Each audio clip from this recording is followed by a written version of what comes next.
अगर आप हमारे चैनल पर नए हैं तो चैनल को लाइक, शेयर और सब्सक्राइब जरूर करें ताकि आपको ऐसी ही दिल को छू लेने वाली कहानियां मिलती रहें।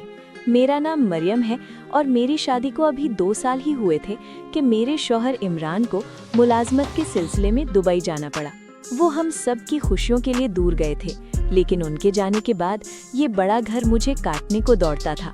घर में मेरे सास ससुर और इमरान का छोटा भाई उमैर भी रहता था। इमरान के बगैर रातें लंबी और खामोश हो गई थी। एक रात जब मुझे नींद नहीं आ रही थी तो मैं पानी पीने के लिए किचन में गई। वहां मेरी नज़र सहन में पड़ी, जहां उमैर चारपाई पर लेटा आसमान को देख रहा था। वो लंबे कद और मजबूत जिस्म का मालिक था।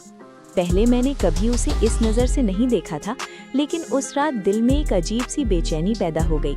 अगले चंद दिनों में मुझे महसूस होने लगा कि मेरी नज़रें बार बार उमैर की तरफ उठ जाती हैं।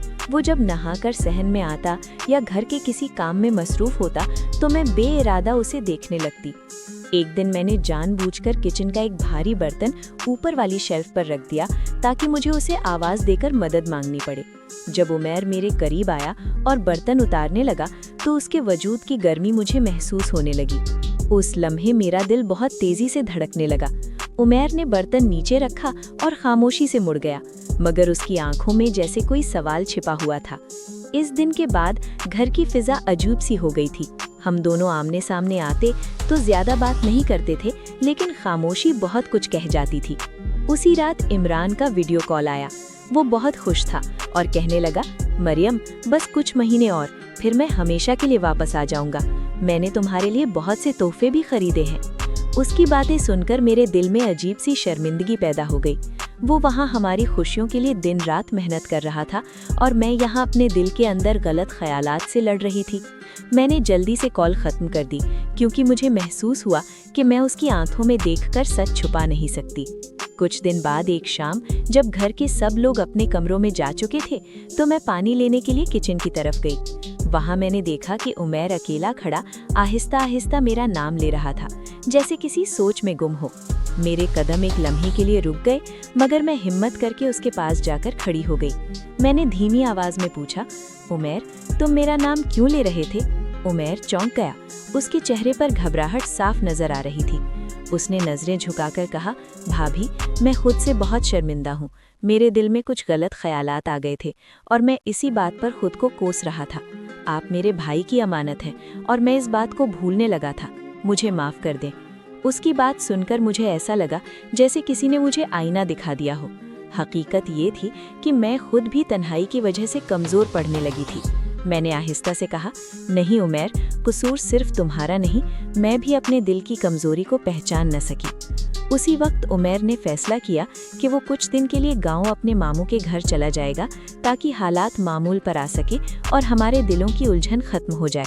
उस रात मैंने जायनमाज बिछाई और अल्लाह से सच्चे दिल से माफ़ी मांगी। मुझे एहसास हो चुका था कि वक्ती जज्बात के लिए रिश्तों की इज्जत को खतरे में डालना सबसे बड़ी गलती होती है। लेकिन कहानी यहाँ ख़त्म नहीं हुई। अगले चंद दिन मेरे लिए बहुत मुश्किल थे। उमैर गांव चला गया था और घर पहले से ज़्यादा खामोश हो गया था। मैं अक्सर अपने कमरे में बैठकर सोचती रहती कि अगर उस रात हम दोनों ने अपने जज्बात को काबू ना किया होता तो शायद आज हमारा पूरा ख़ानदान टूट जाता। इन्हीं दिनों इमरान का एक और फ़ोन आया।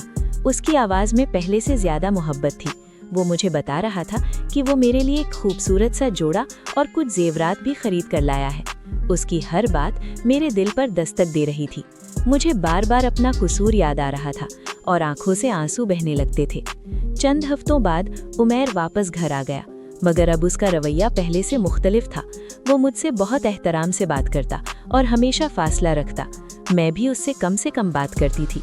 हम दोनों समझ चुके थे कि कुछ फासले रिश्तों को बचाने के लिए ज़रूरी होते हैं। वक्त आहिस्ता आहिस्ता गुजरता गया। एक दिन अचानक इमरान का पैगाम आया कि वो अगले हफ्ते पाकिस्तान वापस आ रहा है। ये खबर सुनकर मेरा दिल खुशी से भर गया, मगर साथ ही दिल में एक खौफ भी था कि मैं उसके सामने कैसे खड़ी होंगी। वो दिन भी आ गया जब इमरान घर वापस आया। जैसे ही वो दरवाजे से अंदर दाखिल हुआ तो उसकी आंखों में खुशी साफ नजर आ रही थी। उसने मुझे देखा और मुस्कुराकर कहा, मरियम, मैं वापस आ गया हूँ। इस लम्हे मेरी आंखों से आंसू बहने लगे। मैंने दिल ही दिल में अल्लाह का शुक्र अदा किया कि उसने मुझे एक बड़ी गलती करने से बचा लिया। इस दिन मुझे एहसास हुआ कि बाज़ औक़ात इंसान तन्हाई और कमज़ोरी की वजह से गलत रास्ते की तरफ बढ़ने लगता है, लेकिन अगर वक्त पर खुद को रोक लिया जाए तो रिश्ते भी बच जाते हैं और इज्जत भी। अब मैं और इमरान दोबारा एक नई ज़िंदगी शुरू कर रहे हैं। मैंने अपने दिल से वादा किया है कि आइंदा कभी भी वक्ती जज्बात को अपने रिश्तों पर हावी नहीं होने दूंगे, क्योंकि सच्ची खुशी इसी में है कि इंसान अपने प्यारे रिश्तों की हिफाजत करे। रही थी तो मैं पानी पीने के लिए किचन में गई। वहाँ मेरी नज़र सहन में पड़ी, जहाँ उमैर चारपाई पर लेटा आसमान को देख रहा था। वो लंबे कद और मजबूत जिस्म का मालिक था। पहले मैंने कभी उसे इस नज़र से नहीं देखा था, लेकिन उस रात दिल में एक अजीब सी बेचैनी पैदा हो गई। अगले चंद दिनों में मुझे महसूस होने लगा कि मेरी नज़रें बार बार उमैर की तरफ उठ जाती हैं। वो जब नहाकर सहन में आता या घर के किसी काम में मसरूफ़ होता तो मैं बेइरादा उसे देखने लगती। एक दिन मैंने जानबूझकर किचन का एक भारी बर्तन ऊपर वाली शेल्फ पर रख दिया ताकि मुझे उसे आवाज़ देकर मदद मांगनी पड़े। जब उमैर मेरे करीब आया और बर्तन उतारने लगा तो उसके वजूद की गर्मी मुझे महसूस होने लगी। उस लम्हे मेरा दिल बहुत तेज़ी से धड़कने लगा। उमैर ने बर्तन नीचे रखा और खामोशी से मुड़ गया, मगर उसकी आंखों में जैसे कोई सवाल छिपा हुआ था। इस दिन के बाद घर की फिजा अजीब सी हो गई थी। हम दोनों आमने सामने आते तो ज्यादा बात नहीं करते थे, लेकिन खामोशी बहुत कुछ कह जाती थी। उसी रात इमरान का वीडियो कॉल आया।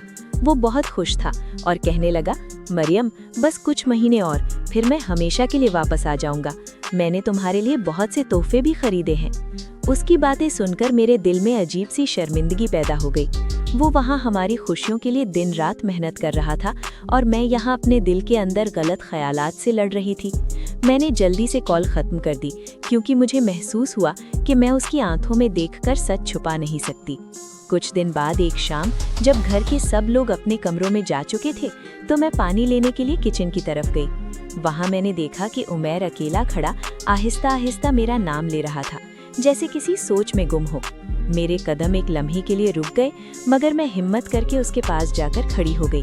मैंने धीमी आवाज में पूछा, उमैर, तुम मेरा नाम क्यों ले रहे थे? उमैर चौंक गया। उसके चेहरे पर घबराहट साफ नजर आ रही थी। उसने नजरें झुकाकर कहा, भाभी, मैं खुद से बहुत शर्मिंदा हूँ। मेरे दिल में कुछ गलत ख्यालात आ गए थे और मैं इसी बात पर खुद को कोस रहा था। आप मेरे भाई की अमानत हैं और मैं इस बात को भूलने लगा था। मुझे माफ कर दें। उसकी बात सुनकर मुझे ऐसा लगा जैसे किसी ने मुझे आईना दिखा दिया हो। हकीकत ये थी कि मैं खुद भी तन्हाई की वजह से कमज़ोर पड़ने लगी थी। मैंने आहिस्ता से कहा, नहीं उमैर, कसूर सिर्फ तुम्हारा नहीं, मैं भी अपने दिल की कमज़ोरी को पहचान न सकी। उसी वक्त उमैर ने फैसला किया कि वो कुछ दिन के लिए गांव अपने मामू के घर चला जाएगा, ताकि हालात मामूल पर आ सके और हमारे दिलों की उलझन खत्म हो जाए। उस रात मैंने जायनमाज बिछाई और अल्लाह से सच्चे दिल से माफ़ी मांगी। मुझे एहसास हो चुका था कि वक्ती जज्बात के लिए रिश्तों की इज्जत को खतरे में डालना सबसे बड़ी गलती होती है। लेकिन कहानी यहाँ ख़त्म नहीं हुई। अगले चंद दिन मेरे लिए बहुत मुश्किल थे। उमैर गांव चला गया था और घर पहले से ज़्यादा खामोश हो गया था। मैं अक्सर अपने कमरे में बैठकर सोचती रहती कि अगर उस रात हम दोनों ने अपने जज्बात को काबू ना किया होता तो शायद आज हमारा पूरा ख़ानदान टूट जाता। इन्हीं दिनों इमरान का एक और फ़ोन आया। उसकी आवाज़ में पहले से ज़्यादा मोहब्बत थी। वो मुझे बता रहा था कि वो मेरे लिए एक खूबसूरत सा जोड़ा और कुछ जेवरात भी खरीद कर लाया है। उसकी हर बात मेरे दिल पर दस्तक दे रही थी। मुझे बार बार अपना कसूर याद आ रहा था और आंखों से आंसू बहने लगते थे। चंद हफ्तों बाद उमैर वापस घर आ गया, मगर अब उसका रवैया पहले से मुख्तलिफ था। वो मुझसे बहुत एहतराम से बात करता और हमेशा फासला रखता। मैं भी उससे कम बात करती थी। हम दोनों समझ चुके थे कि कुछ फासले रिश्तों को बचाने के लिए ज़रूरी होते हैं। वक्त आहिस्ता आहिस्ता गुजरता गया। एक दिन अचानक इमरान का पैगाम आया कि वो अगले हफ्ते पाकिस्तान वापस आ रहा है। ये खबर सुनकर मेरा दिल खुशी से भर गया, मगर साथ ही दिल में एक खौफ भी था कि मैं उसके सामने कैसे खड़ी होंगी। वो दिन भी आ गया जब इमरान घर वापस आया। जैसे ही वो दरवाजे से अंदर दाखिल हुआ तो उसकी आंखों में खुशी साफ नजर आ रही थी। उसने मुझे देखा और मुस्कुराकर कहा, मरियम, मैं वापस आ गया हूँ। इस लम्हे मेरी आंखों से आंसू बहने लगे। मैंने दिल ही दिल में अल्लाह का शुक्र अदा किया कि उसने मुझे एक बड़ी गलती करने से बचा लिया। इस दिन मुझे एहसास हुआ कि बाज़ औक़ात इंसान तन्हाई और कमज़ोरी की वजह से गलत रास्ते की तरफ बढ़ने लगता है, लेकिन अगर वक्त पर खुद को रोक लिया जाए तो रिश्ते भी बच जाते हैं और इज्जत भी। अब मैं और इमरान दोबारा एक नई जिंदगी शुरू कर रहे हैं। मैंने अपने दिल से वादा किया है कि आइंदा कभी भी वक्ती जज्बात को अपने रिश्तों पर हावी नहीं होने दूंगे, क्योंकि सच्ची खुशी इसी में है कि इंसान अपने प्यारे रिश्तों की हिफाजत